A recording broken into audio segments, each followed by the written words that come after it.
Pagdilig in taon ko sa halaman. Naman may mga pusa tayo. Ayan naman.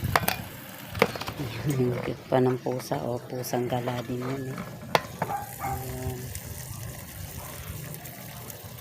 Ayan, diba? Ayan, kumakain na yun sila negra.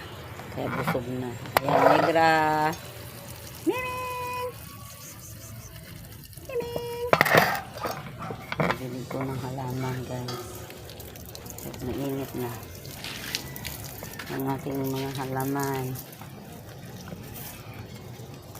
Ang aking mga kanon. Sige na po sa pamako, kawa na mo uwan. Mao lagi, ma'am. Ato mga ni aging adlaw muulan man karon kadiyot na lang. Okay, umuulan kay kadiyot na manggod, di pare sa una na maghapon muulan. Karon kay basig masunog yung mga masunog ang mga kuan ba dahon, kaya diligan na laang kay pangit ng tanawon gud laya ng mga dahon. Sa sobrang init, di ba, syempre, di ba, mupangit ang ilang skin, kaya di ba nato na ginahan pangit ang ilang mga skin. Di ba, maganda yung green na green. Di ba? Kailangan maganda yung ating mga halamanan.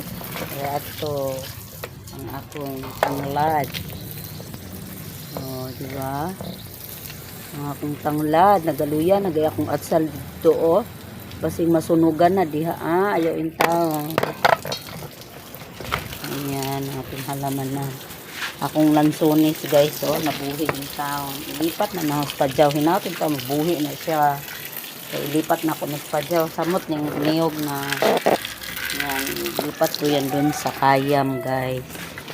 Diba, ang ganda na naman ng halaman na walang uod. Green na green. Yung katamtaman lang yung laki. Shout out everyone. Lala Vlog from Philippines, guys. Support me. Thank you so much for watching. Ayan, diba?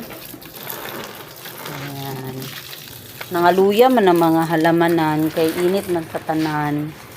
Muulan man gani siya diri sa Bohol, kadiyot na lang di para sa una na maghapon. Ayan, nato silang bispisan, no, para hindi sila magluya. Okay. Kini maganda ra ba ni siya? Ako nang gipakatay kay ug mamulaklak na siya, ang ganda. Di ba, nakakuan sa bintana. Kini po. Ang ganda.